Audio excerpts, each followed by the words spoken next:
What's up, fight fans? Greg Rowe Show Boxing. In today's video, I wanted to get into one of the biggest controversies in the history of boxing, and that is Tokyo, Japan, February of 1990. The Mike Tyson versus Buster Douglas fight. You know, kind of what went into the lead up into that fight. You know, what happened in the fight itself. You know, round 8, etc. You know, Tyson knocked Buster Douglas down in the 8th round, and there's some people that think, you know, Buster was good to go, just got up. There's some people that think it was, you know, a long count. So I'm going to get into, you know, playing the video of that knockdown, and then I'm going to start the video, and you're going to see Buster Douglas goes down at a certain time on the video, and then when he gets up, the video time will come back up, and you can see for yourself if that was 8 or 9 seconds. So I'm going to play that video right now, and then we'll get into more discussion about that actual situation, and then, you know, kind of the lead up and you know, surrounding of the fight and what kind of led to the fight going the way that it went. So let's watch the video, and then we'll come back and discuss. Here he's against the ropes. I've never seen. And there's a right hand uppercut, and down goes Douglas. As suddenly as that. Can he beat the count? He got a little overconfident. Got a little loosey-goosey. Still wobbling. Okay, so as you can see in that video, Douglas was down for a good 12, 13 seconds. So does Mike Tyson have a legit argument about Buster Douglas getting a long count? I think so. Does that change the outcome of the fight? Are they going to go back and fix, you know, the records and award Tyson the titles? No, absolutely not. But that doesn't change the fact that, you know, we can all count and we can see the numbers on the screen that he was definitely down longer than 8 or 9 seconds. So technically, you know, it is what it is. So getting into, you know, kind of what led up to that fight, the surroundings of that fight, I want to bring to your attention, I don't know if a lot of you have seen this, know about this, you know, even know that it exists. This is a book by Joe Layden called The Last Great Fight. And it's awesome. It says the extraordinary tale of 2 men and how one fight changed their lives forever. It's about Tyson and Douglas, about the Tokyo fight. It goes into great detail, you know, of what kind of led up to the fight, the aftermath. It goes into, you know, Buster Douglas's upbringing, you know, kind of how he got into boxing, the fact that his dad was a great, you know, contender, and you know, kind of got him into boxing. He didn't really love boxing. He didn't want to be a boxer. He just kind of fell, you know, into it and followed in his father's footsteps and became a fighter, and that's what he knew and that's what he did. So, you know, for those people that say, you know, Buster Douglas couldn't fight, you know, he was a bum, he was this or that.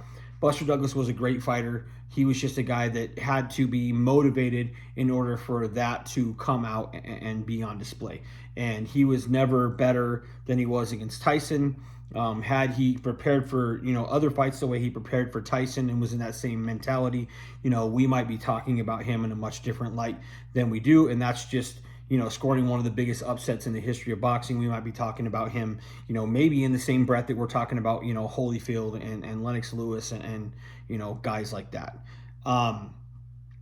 So this is a very interesting book if you're interested in getting, you know, a lot of details about Buster Douglas's life, about Tyson, about, you know, everything that, you know, was going on in Tokyo, everything leading up to the fight.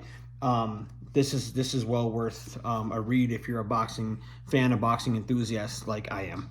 So most people that hate Tyson will say that there's a lot of people making excuses for him and excuses for that fight. And you know what, just to some point I will agree that there are. I think that the Tyson haters and the Tyson, you know, apologists are probably just as bad. I'm a Tyson fan. Tyson, you know, is my favorite fighter, but what I will tell you is that I'm not going to sit here and just be a fanboy and fanboy out. Right? I believe that you have to add context to things, that you have to be able to point to certain things. You have to have facts, statistics, logic, common sense when talking about something. And if you don't, then you either become a fanboy or you become a hater. And there's plenty of both when it comes to Mike Tyson. Probably the most controversial figure, not just in boxing history, maybe in sports history. We all know that was not the best Mike Tyson we had seen up to date, right? Like, it's obvious that, even though he kind of came in at the weight he was normally at, he was a little bit softer and he wasn't as conditioned as he was.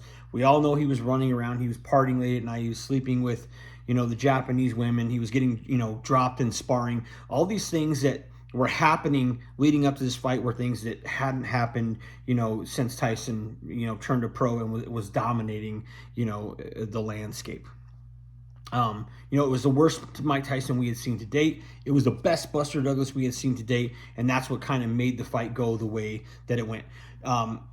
Do I feel that if the Tyson that showed up to fight Douglas was the same guy who showed up to fight Spinks or Holmes or Berbick or whatever, that the fight would have gone the same way? Absolutely not. Mike Tyson would have blown him out of the water, but that's not what happened. Right. And so you can call that an excuse if you want it to be an excuse, but to me, it adds context, right? Like, we all know the Titanic sunk, right? But if we just got a newspaper that showed the people being rescued by the Carpathia and there was no context to it, people are like, well, what happened? How did it happen? Why did it happen? Right. Same thing with this fight. Like, there has to be context added as to why what happened. So, he ruined himself. He let Don King kind of get his hooks in him, and he just kind of started running around and wasn't in the gym. Tyson was the type of guy that needed to be in the gym. He needed to be focused. He needed to be training. He needed to be staying sharp, right? That style, that hitting, that bobbing and weaving, peekaboo style, hit and don't get hit style needed to be in the gym and needed to be active to stay sharp and be able to execute that plan. And, Tyson obviously wasn't doing what he needed to do. He thought he was just going to go in and go, and Douglas was going to fall down. Douglas had other things in mind. People who, it doesn't matter who you are. If you played sports, if you've boxed, if you've done whatever, it doesn't matter what it is. If you have motivation, you have something to play for, something to fight for, whether it's, you're not really close to your dad and your dad shows up for the championship game or whatever, you're going to get juiced from that. You're going to get an extra boost from that, and you're going to perform at a level that you probably normally wouldn't, play at, simply because of that, right? And so Buster Douglas had that working for him. He had the skill set, the size, 6'4", over 230 pounds, great boxer, great combination puncher, great foot movement, great hand speed. And he was extremely motivated. Now, if we're getting reports in America that Tyson's running around and he's doing this and he's doing that, he's not training and he's getting dropped in sparring, you don't think Douglas and his camp knew that? Of course they did, right? So they kind of knew that there may be this perfect storm brewing in which they could catch Tyson, at a time when he wasn't as focused, and maybe the outcome would be what it was, right? And so that's really what happened.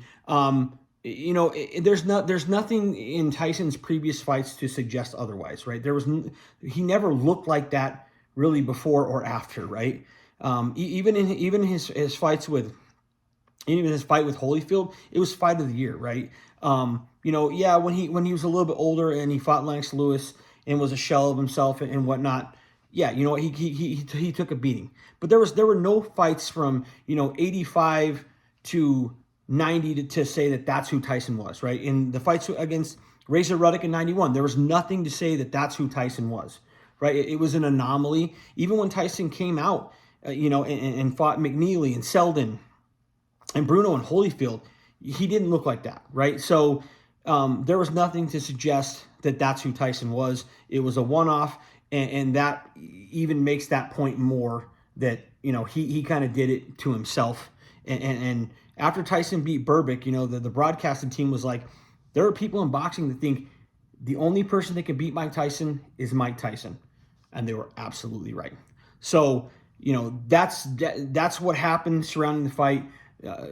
Yes, I think there was a long count. Does that change anything? No, it doesn't.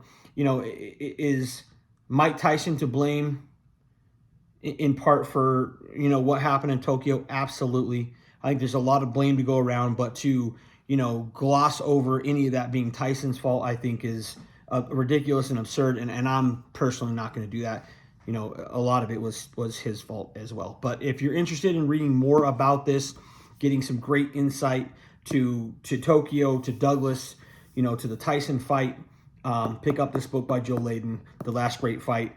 I promise you, you will not regret it. It's a great read. There's a bunch of good information in here, and you know, it'll make you, as I'm always saying, a more educated fight fan. So I hope you enjoyed the video. If you did, thumbs up. Leave a comment in the section below. Let me know what you think about the long count, what you think about Tyson in that time. Have you read this book? Are you planning on picking it up? Share the video if you want. And until the next one, I'm out of here.